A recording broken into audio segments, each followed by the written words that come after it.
Hi எல்லோரும் எப்படி இருக்கீங்க? இப்போ கேக்கெல்லாம் விட எல்லோரும் பர்த்டேக்கு கூட ப்ரௌனி கட் பண்ணுற அளவுக்கு ப்ரௌனி எல்லாருக்கும் ரொம்ப பிடிக்க ஆரம்பிச்சிருச்சு. அந்த ப்ரௌனி என்ன தான் நம்ம 1000 தான் கடையில் வாங்கி சாப்பிட்டாலும் நம்ம வீட்டில் ஒரு டைமாவது செஞ்சு பார்ப்போம் அப்படின்ட்டு எல்லாருக்குமே தோணும்.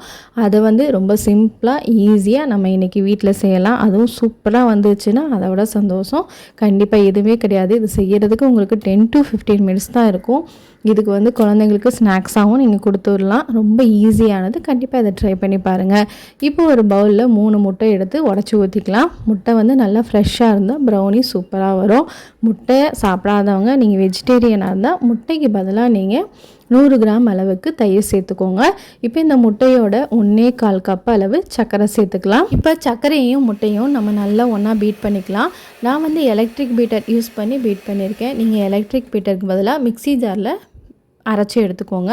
சர்க்கரை நல்லா கரையக்கூடாது. இந்த மாதிரி கொஞ்சம் அப்படி திப்பியாக, அதாவது கிறிஸ்டலாக தெரிகிற மாதிரி இருக்கணும். அப்போ தான் ப்ரௌனி நல்லா ஷைனிங்காகவும் உள்ளே கொஞ்சம் ஜூஸியாகவும் வரும். இப்போ இதோட ஒரு பிஞ்ச் அளவுக்கு உப்பு, அதோட 1 கப் அளவு கொக்கோ பவுடர் சேர்த்துக்கோங்க. கொக்கோ பவுடரை நல்லா சலித்து சேர்த்துக்கணும். அப்போ தான் அந்த கட்டியெல்லாம் இல்லாமல் இருக்கும். அதுக்கப்புறம் கொக்கோ பவுடரோட கசப்பு உங்களுக்கு ரொம்ப பிடிக்காது அப்படின்னா நீங்கள் 1/2 கப் அளவுக்கு கூட கொக்கோ பவுடர் சேர்த்துக்கலாம். இப்போ கொக்கோ பவுடரை சலித்து எடுத்ததுக்கப்புறமா நான் 3/4 கப் அளவு ராகி மாவு சேர்த்துருக்கேன். ராகி மாவு சேர்த்துறனால ப்ரௌனி டேஸ்ட் இல்லாமல் இருக்காது அப்படின்னு நினைக்காதீங்க.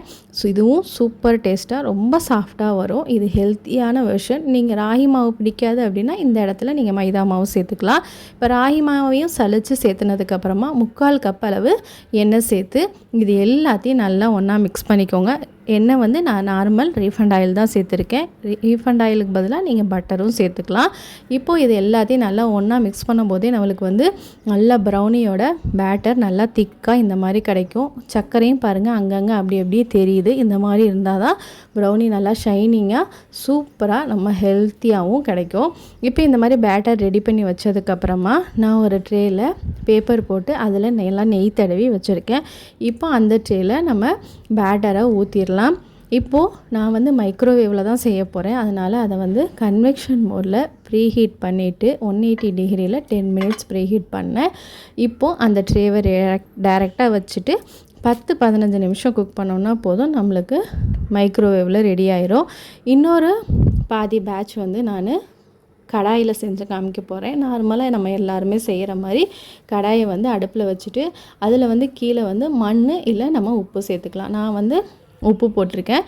அதுக்கு மேலே இந்த மாதிரி ஒரு ஸ்டாண்ட் வச்சு மூடி வச்சு ஒரு 15 நிமிஷம் லோ ஃப்ளேமில் ப்ரீ ஹீட் பண்ணிவிட்டு அதுக்கப்புறமா நம்ம எடுத்து வச்சுருக்க பேட்டரை வச்சு மூடி வச்சு ஒரு 1/2 hour இல்லை ஒரு 40 மினிட்ஸ் குக் பண்ணுங்கள். இப்போ நம்ம மைக்ரோவேவில் வச்சுருந்தது பார்த்திங்கன்னா நல்லா வெந்து வந்துருச்சு. எனக்கு பார்த்திங்கன்னா மைக்ரோவேவில் ஒரு 12 மினிட்ஸ்லேயே ரெடி ஆயிடுச்சு. நீங்களும் மைக்ரோவேவில் வச்சிங்கன்னா ஒரு 10 மினிட்ஸ்லேருந்தே ஒரு கத்தியோ இல்லை ஸ்பூனோ வச்சு நல்லா குத்தி பாருங்கள். ஸ்டிக்கு இல்லாமல் வந்ததுன்னா உங்களுக்கு ப்ரௌனி ரெடி ஆயிடுச்சுன்னு அர்த்தம். இப்போ இந்த ப்ரௌனி சூப்பராக மேலே பார்த்திங்கன்னா நல்லா கிறிஸ்பியாகவும் உள்ளே நல்லா சாஃப்டாகவும் இருந்தது. நான் கொஞ்சம் ஆற வச்சு தான் கட் பண்ணேன். ரொம்ப சூடாக கட் பண்ணிங்கன்னா ரொம்ப ப்ரௌனி உடைய ஆரம்பிக்கும். அதனால் நான் கொஞ்சம் ஆற வச்சு கட் பண்ணேன். ஆனால் சூடாக சாப்பிட்டிங்கன்னா இன்னும் உள்ளே ஜூஸியாக நல்லா டேஸ்ட்டாக இருக்கும். கண்டிப்பாக இதை ட்ரை பண்ணி பாருங்கள். குழந்தைங்களுக்கு ஸ்கூலுக்கு ஸ்நாக்ஸாகவும் ஈவினிங் ஸ்நாக்ஸாகவும் கொடுக்கறதுக்கு ஒரு பெஸ்ட்டு ஹெல்த்தியான ப்ரௌனி ரெசிபி. கண்டிப்பாக இதை ட்ரை பண்ணி பாருங்கள். இதை நீங்கள் வெளியவே வச்சு 3 நாள் யூஸ் பண்ணலாம். இல்லை ஃப்ரிட்ஜில் வச்சு 1 வீக் வரையும் நீங்கள் இது யூஸ் பண்ணலாம், கெட்டு போகாது. நான் இந்த பக்கம் வீடியோ எடுத்துகிட்ருக்கிறப்ப பார்த்திங்கன்னா இந்த அடுப்பில் வச்சுருந்த கடாய் ப்ரௌனியை மறந்துட்டேன். அது பார்த்திங்கன்னா கொஞ்சம் டைம் அதிகமாகி 50 மினிட்ஸ் ஆயிடுச்சு. அதனால் கொஞ்சம் எல்லாமே பின்னாடி சைடில் எல்லாமே கருக ஆரம்பிச்சிருச்சு. அப்புறம் வாசம் தான் ஐயோ இந்த ப்ரௌனியை மறந்துட்டோமே அப்படின்னு பார்த்தேன். இருந்தாலும் மேலே கீழே எல்லாத்தையும் சுரண்டிட்டு சாப்பிட்டாச்சு. ரொம்ப ஒன்றும் பெருசாக வாசம் இல்லை, லைட்டாக தான் கொஞ்சம் கருகின வாசம் இருந்தது. இதுவும் பார்த்திங்கன்னா ரொம்ப சாஃப்டாக சூப்பராக வந்தது. அதனால் நீங்கள் இதையும் ட்ரை பண்ணி பாருங்கள்.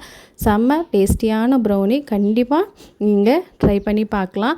உங்கள் குழந்தைகளுக்கு ரொம்ப பிடிக்கும். சரி, உங்கள் எல்லாரையும் இன்னொரு இன்ட்ரெஸ்டிங்கான வீடியோவில் சந்திக்கிறேன். அது வரையும் டேக் கேர், பாய்.